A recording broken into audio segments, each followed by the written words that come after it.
We have turned the page on another difficult year that saw war, conflict, terrorism, and geopolitical tensions. Rising food, fertilizer, and fuel prices, climate change-driven natural disasters, and lasting economic impact of the COVID pandemic.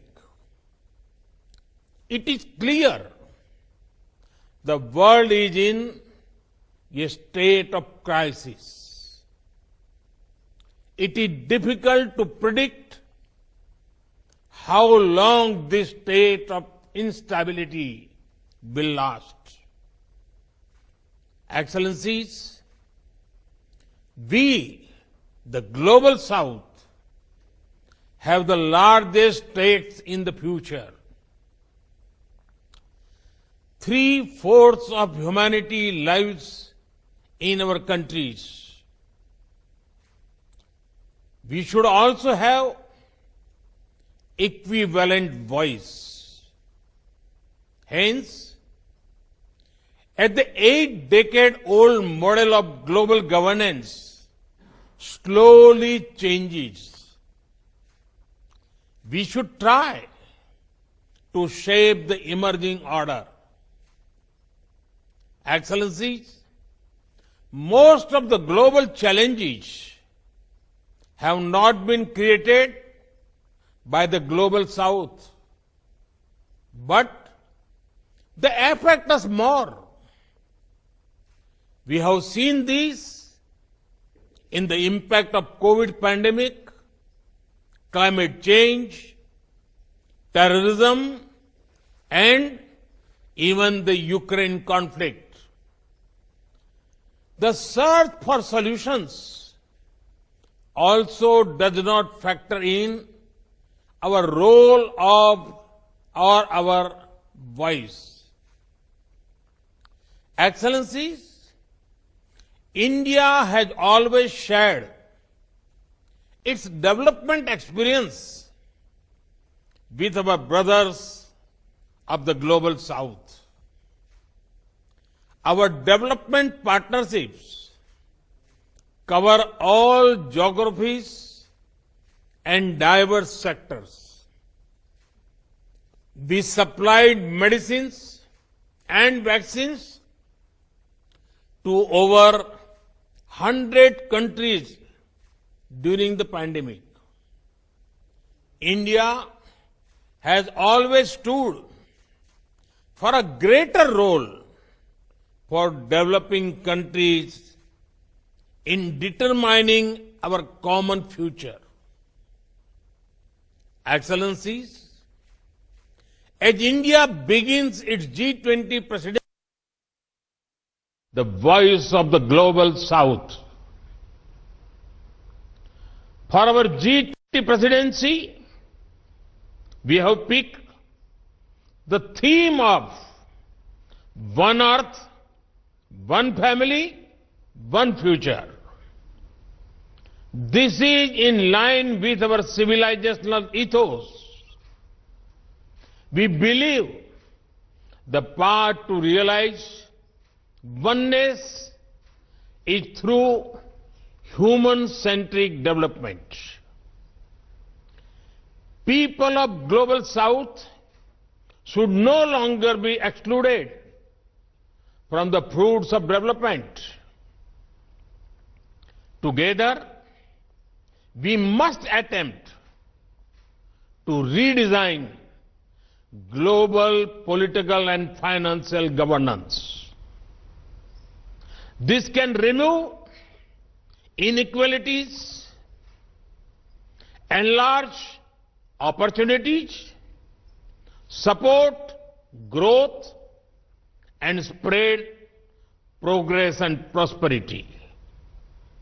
Excellencies, to re-energize the world, We should together call for a global agenda of respond, recognize, respect and reform.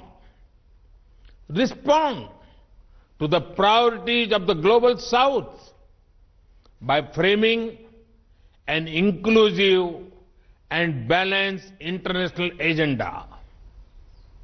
Recognize that the principle of common but differentiated responsibilities applies to all global challenges. Respect sovereignty of all nations, rule of law, and peaceful resolution of differences and disputes. And reform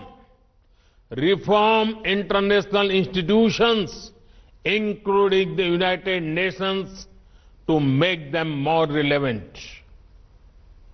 Excellencies, despite the challenges the developing world faces,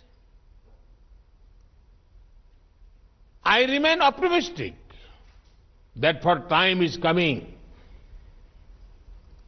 and our time is coming.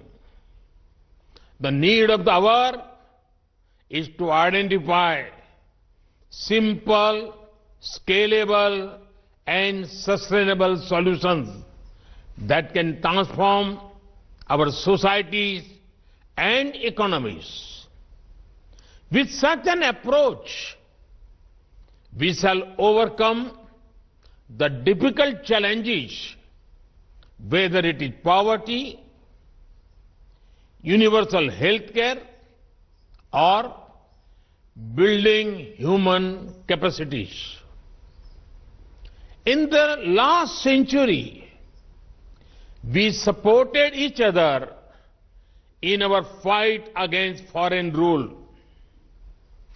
We can do it again in this century to create a new world order that will ensure the welfare of our citizens. As far as India is concerned, your voice is India's voice. Your priorities are India's priorities.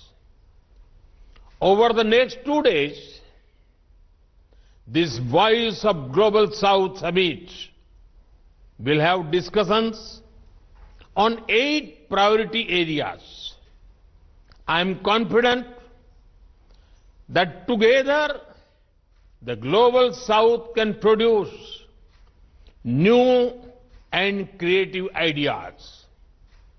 These ideas can form the basis of our voice in the G20 and other forums. In India, we have a prayer. Ano bhadraha kratavo yantu vishwatah. It means, may noble thoughts come to us from all directions of the universe.